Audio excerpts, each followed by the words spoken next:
Today we're gonna clean this up. Flood problems, climate change.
Coffee Festival.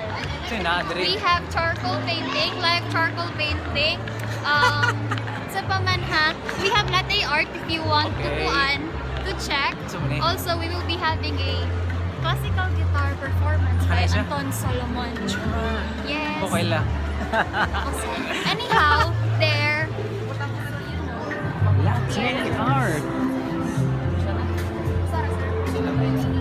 Wala, magtuto ko sa buhay. Amo na yun. Kayo doon. May event dito. So, may event dito dito. Hindi ka pang Mega Cebu.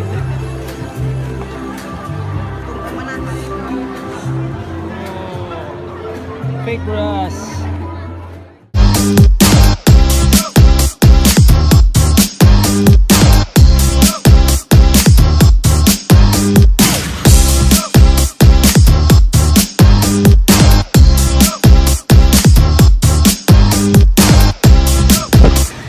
At SM Seaside for the Club Mega Cebu Youth Convention 2000.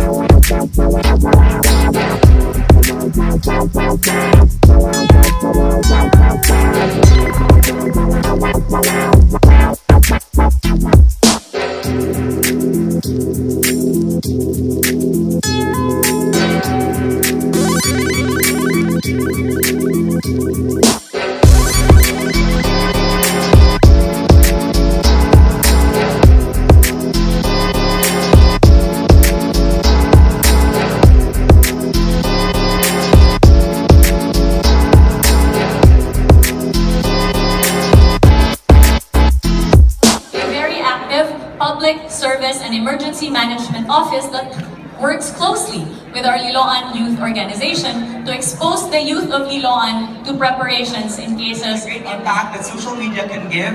It serves as one of the best means of spreading issues and information. If you want to get sympathy, you can easily influence by simply posting stories or pictures with effective captions. It is where we share. In upholding the youth's right to participate in decisions that directly affect them.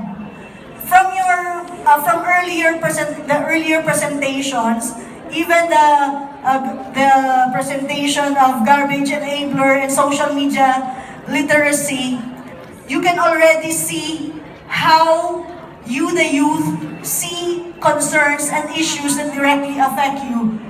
Garbage affect you kasi bumabaha.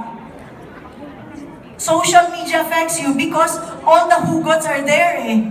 On Facebook, you see your crush, you see social issues, you post something on Facebook, and if you are a major influencer or a youth leader, nakikinig sila sa inyo. So it directly affects you. Young people's right to participation is the focus in crafting a meaningful and holistic National Youth Commission's Philippine Youth Development Plan 2017 to 2022, where youth participation is the main focus. In our university, I'm not so sure with the rest, kasi culture na dito, but in our university, ang SSG, ilan na silang i-treat as, or ilan naging consider nga ma-live vlog during intramurals. Do you experience the same? So kana gyud nga mindset ma-alive lang during intramurals. And I noticed even way back nga if mabot ka sa inana nga position or inanang organization, because there are two things. One is you either focus on your, di ba, kanang makabugata, what impact can we create in a span of one academic year? There are two things. We can be focused on the breadth of impact, meaning holistic development, or the width of impact, meaning we engage a lot. And sometimes, marrying both can be very challenging. Nga holistic development, then you will engage 10,000 of students, right? Sakto ba kung itong mga dagko kay universities nga I mean part of dagko kay universities. So what we did, I also like to benchmark. You know what benchmark means? Nakaimuhang standard or level of quality nga. You can model it, you can allow it to become your model, put it in, or try to tweak it a bit and make it your own. Okay? So we have YMA, and then I also have pool of talented people in my organization. What we did is we just actually tried to benchmark from YMA and created our own leadership program in our university. 4 years ago, until this very day, it's still running. So amazing kayo. Okay?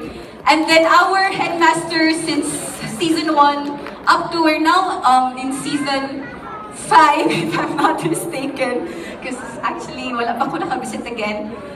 They're very, very active, and I appreciate po the fact that because in the program, we started with 15 lang kabuok enrollees. Again, this was the first program in our university nga long-term siya, nga it would take 10 months before pa mo end. So there were so many sometimes, you know, when you have this fire, some people would there are actually some people to test, or maybe, I don't know, God would test you with the fire that you have. And there are times, others whom you depend on, sometimes they're the ones to put it out, the fire. Challenge ka ba nga, put out yung fire. So when we started, we were actually questioned with the budget, with everything, because it's the first in a university. But then, we wanted really to pursue it. Because of our persistence to pursue it, from 15, karon ang program nag-engage na og 60 students. And what they do is, simply, the program would enable them to, or would develop their character. And at the end of the program, they would have to implement school-based projects. School-based, okay, we're not allowed yet pa man sa una to engage in our communities outside the school. So right now we have over 15 projects, school-based, and it can be about, because our students are engineering from commerce, so it can be, the project could be engineering related, it could be, you know, business related, gearing towards environment, gearing towards really making the school a better community for technologians. So I'm actually a graduate of CIT, and that's it because they told me to stop now. Thank you so much. Season 7. So now for my short introduction. Yeah, are you familiar with this? What do you think this is? Yes, it's the Malunggay seed, and I think that is the main reason why I am here. Would you believe that Malunggay seed would be my ticket to seeing so many places around the world, and not only that, but also a way for me to help other people. So that's the map. So The first thing that happened to me because of the Malunggay Seed was that I was able to represent our country in an international science fair. It was the Intel International Science and Engineering Fair in 2016.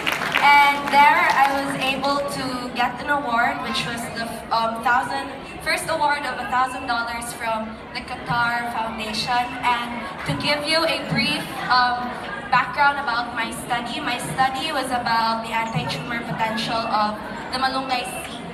So after that, I was given the opportunity to travel more and also do a lot of projects. Just like last year, I was able to go to Hawaii, and there I was able to learn more about sustainability and how to take care of the environment. And after that, just recently, I was able to go to the Netherlands and Belgium together with Ate Mitzi.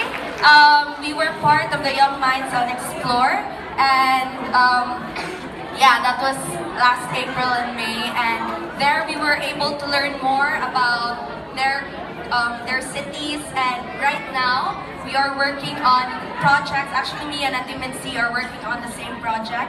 And we are working on a project that, based on what we have learned there in our cultural exchange, we want to apply it here in our city. And I guess that's it about me. So thank you, and I look forward to talking to you. Make my presentation fully alive. Something or someone that you can touch, you can feel, and someone that you can get home. So I want to make the presence of my beloved street children known here.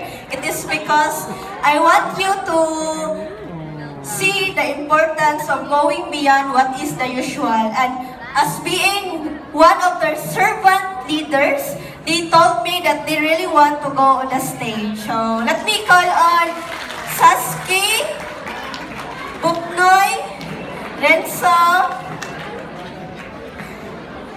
Chan, Ivan, Angel, Janina, Johan, Gian, and also Marty, Jerome, Jason,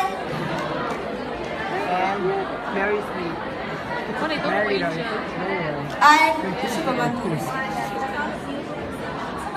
HIV, ako may advocacy, LGBT. So, do you also share the same dilemma? Para mag-pick mo ba? Unsa inyo nga advocacy? Kinsay nagliso diri pick siyang advocacy be? Okay, let me change the question. Who wants to make a difference in the world here? Isang kamot. Karon, na ba mo'y advocacy in mind or an idea asa mo dapit nga ang inyong focus area? Unsa inyong projects nga buhaton? Tanan na ba na ay idea asa na? So let's probably hear from ani nga mga youth leaders sa nga nana choy output. So let's start with Maria. Why street children pa nimo nga napilian?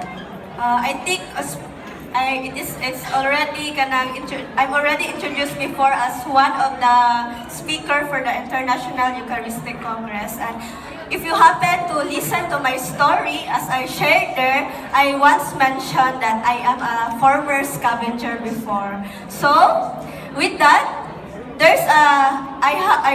I continue this advocacy because I have a deeper sense of empathy with these street children.